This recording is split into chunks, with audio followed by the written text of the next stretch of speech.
So ayan mga kadrama-rama, alam ko pong inaabangan nyo po na yung next na mangyayari dito sa Lilith Matias dahil alam naman po natin mga kadrama na sobrang nakaka-excite na nga din po talaga no, at saka nakaka-tense na nga po yung pinapakita ng director every episode dito sa Lilith Matias habang papalapit na nga po talaga mga kadrama yung pagtatapos. At alam naman po natin mga kadrama na itong si Patricia ay mahatulan nga po talaga ng salang pagpatay dito kay Meredith at panghabang buhay na pagkakakulong dahil nga po talaga sa kanyang ginawang krimen sa pagpatay po dito kay Meredith at saka dito kay Ino na matagal nga po talaga nilang nahanapan ng hustisya nila ka Lorena at saka nila Era at itong si Lilith at Ramir.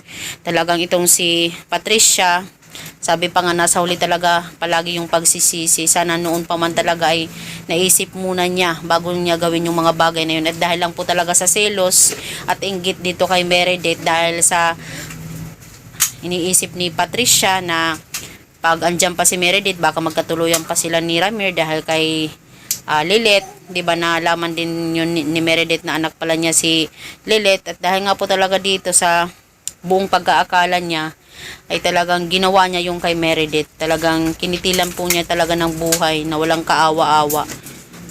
Sobrang nakakaawa po talaga yung ginawa niya doon kay Meredith. Na sa tagal po ng panahon na hinapan po talaga ng hustisya nila Attorney Era at saka ni Attorney Lilith. At dahil nga po talaga dito mga kadrama sa tulong nila Attorney Kurt, nila Lilith, nila Lorena at saka nila Constantino, nagtulong-tulong na nga po talaga sila, ay nabigyan nga po talaga ng hustisya itong pagkamatay nila Meredith at saka Ino. Buti na lang talaga at napakagaling talaga ni Lilith na attorney na talagang kahit nga po itong si Renan ay napatumba din talaga ni Attorney Lilith at saka ni Attorney Kurt. Nagkulab po talaga silang dalawa. Kaya itong si Patricia wala na po talaga siyang magagawa kundi harapin na lang po talaga yung consequences ng lahat ng mga nagawa niyang kasalanan, diba?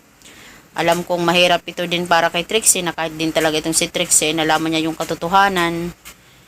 Kaya ayan, sila na mismo yung makaka-discover ng kasalanan ni Patricia. Kasi kahit nga itong si Lorena, malaki din talaga yung kutob niya na itong si Patricia talaga yung may sala sa pagpatay dito kay Meredith at saka kay Ino. At hindi talaga siya doon nagkamali.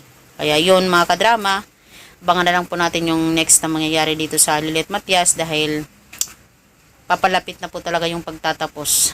So maraming salamat. Huwag niyo pong kalimutan na i-like, i-share, at i-subscribe yung aking channel para sa susunod na video mga kadrama. Is ma-update ko po kayo. Thank you so much for always watching. Ang laki po talaga ng tulong nyo sa aking channel mga kadrama kung alam nyo lang. Thank you so much. Bye. Abangan na lang po natin mga kadrama. Thank you.